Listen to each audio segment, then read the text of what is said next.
Good evening, everybody. Happy New Year. It is January the 3rd, just in the evening here, and I figured I'd do a bit of an update on the sled with the new engine. So we're getting very close to first startup here.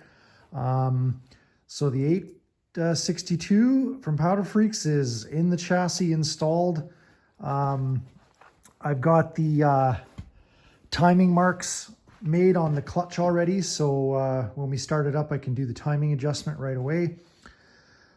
Fuel, coolant, electrical, oil, everything's hooked up, and I'm just waiting on a couple of parts. So the pipe, I refinished my pipe, put it back in. I've got the Straight Line Performance Y pipe in there. Not tons and tons to mention. Just one thing is the TCAD belt drive is installed. So that I'm looking really forward to running that. This is going to be a really neat upgrade. The only thing is I have to modify this battery tray to install back in that spot here. Just because this housing is about an inch and I'd say inch and a quarter, an inch and a half wider than the stock one. So I have to modify this part of the battery tray to give me the room so I can bolt everything back.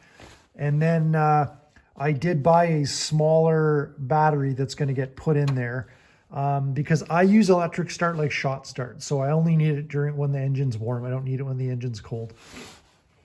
So yeah, we'll get that sorted probably this week.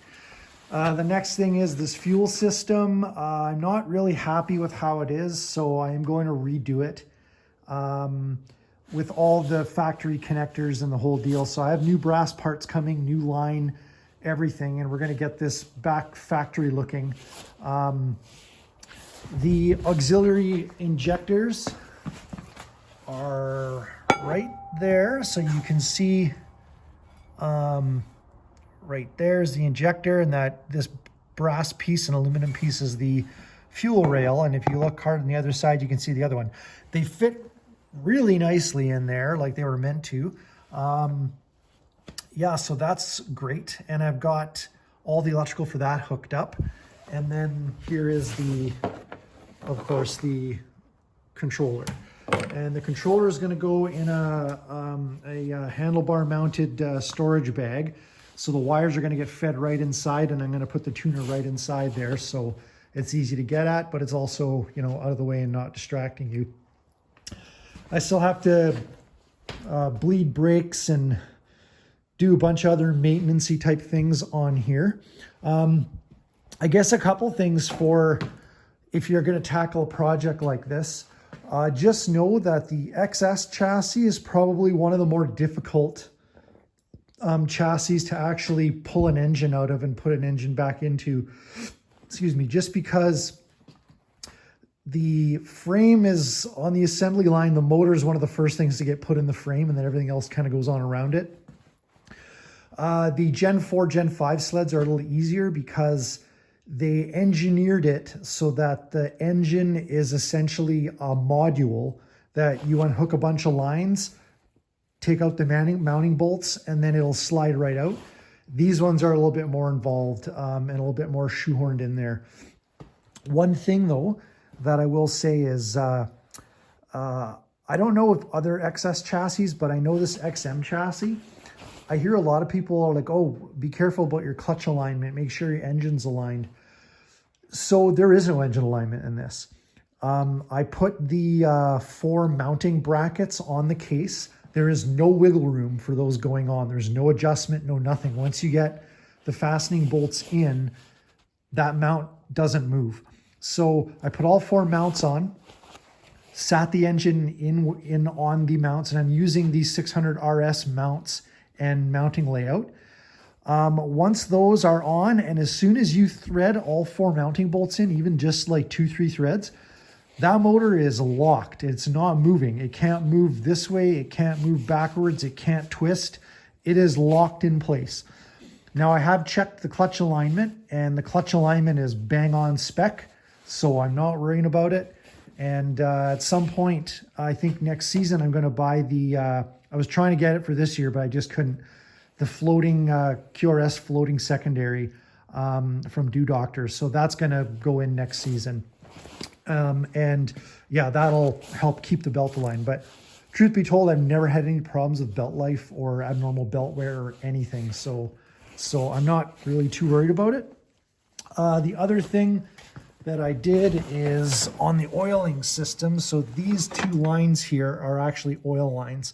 And what's happening is the oil pump is in behind this chain case underneath the oil tank.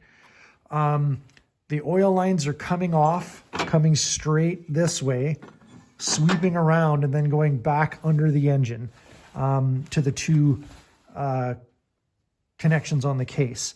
The rave valve oil is right here. It's going straight up.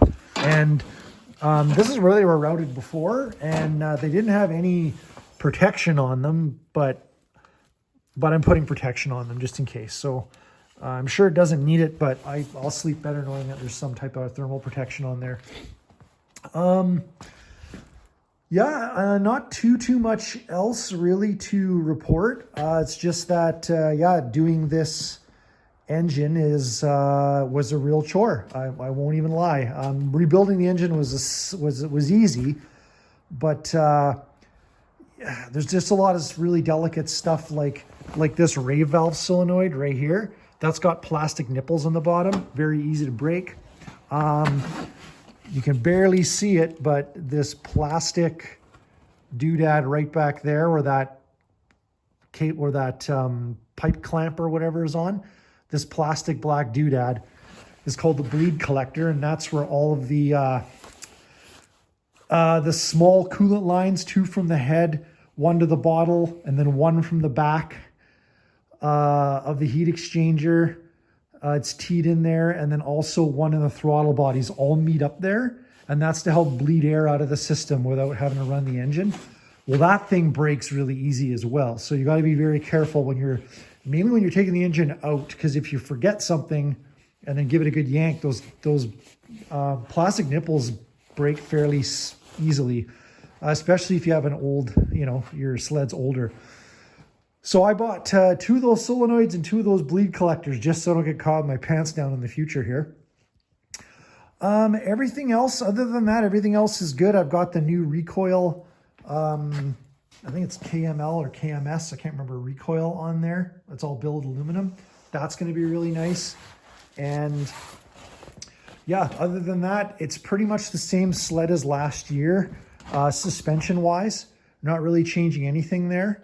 And yeah, I'm going to program the gauges to read out my EGT temperature so that when I'm tuning the fuel, I know I want to be about 1,050 degrees Fahrenheit here, basically as my cutoff. 1,100 is typically the top, but 1,050 is where I want to run for top pipe temp. With the fuel. That way I know I've got a bit of a safe buffer with the fuel. Yeah. So the oil line, what I forgot to mention is the oil line, these here, Tygon. I use Tygon lines rather than the stiff stuff from the factory. They're a little bit more flexible in the cold. And then the reason why I have more oil line excess is so if I ever have to take this engine out again, I can disconnect everything, but good luck trying to get at oil lines that are underneath that engine. So it's just easier to be able to pop the engine out and then properly get at the 2 oil lines and pop them off without having to cut anything. So yeah. Anyway, that's pretty much it. Hopefully the next update is going to be the first, it may not be the first start because I got a lot of stuff to do really quickly on the first start to make sure that I get my oil system bled and coolant does bleed properly and, checking for fuel leaks and all that kind of fun stuff. So this is where I'm going to leave it. And we've got no snow to ride here anyway. So, whatever is what it is. And yeah, hopefully all you guys do have some snow and or will have some very soon. and we'll be out riding in a week or two. All right, take care, and hope everybody's going to have a wonderful 2024.